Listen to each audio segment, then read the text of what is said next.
Hey everybody, this is Bridget Danner, owner of Blue Sky Wellness Studio, and I'm away on sabbatical, but not that far away. I'm just in Milwaukee, Oregon, in my house, working on an online project.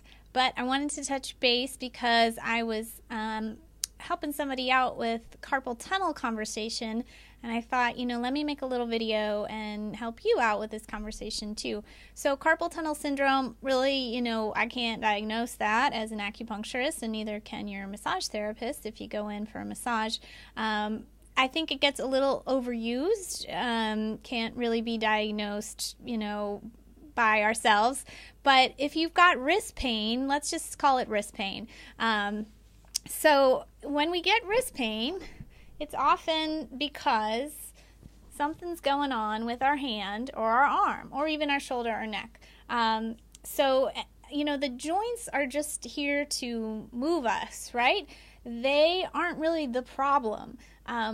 Usually what the problem is the way we're using them, the way we're using our bodies. So everything's is attaching here on this little tiny wrist joint. There's some muscles and tendons from the hand. You can see those passing through. And all this stuff from the forearm, the extensors and the flexors. And what do we do, most of us, during the day? So we type. And for some people, that means you're working your extensors. And for some people, the flexors seem to get more aggravated. So we're just altering the tension at the wrist one way or the other, and we're just creating general tension at our wrist. So our muscles are meant to contract and relax, contract, relax. But if we're typing, they can get quite tight because we're doing the same thing for so long.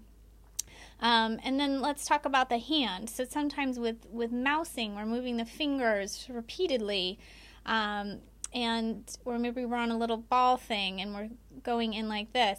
Maybe you don't work on a computer. Maybe you're a massage therapist. Maybe you're a bus driver. Maybe you're a chef. So what do you're holding a knife. You're holding the steering wheel, and you're nervous. You're washing dishes, and it's heavy. So you're doing massage, and you're overusing your hand. So these little claw muscles get overworked, and that's a tension too. So what we're going to talk about today is some ways to relieve this, both on your own and professionally, so to speak. So there's a lot you can do on your own. Taking breaks is important.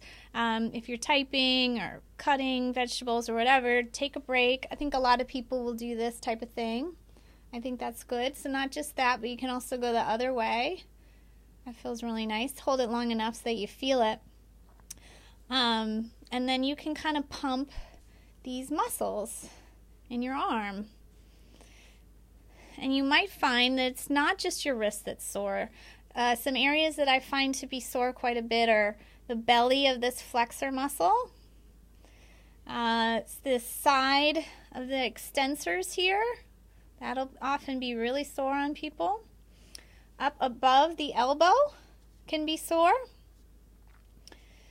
And, even into the shoulder joint, this area, say your ergonomics, like your station isn't good and you're like this, now that's creating a stress on like some of that nerve pathway.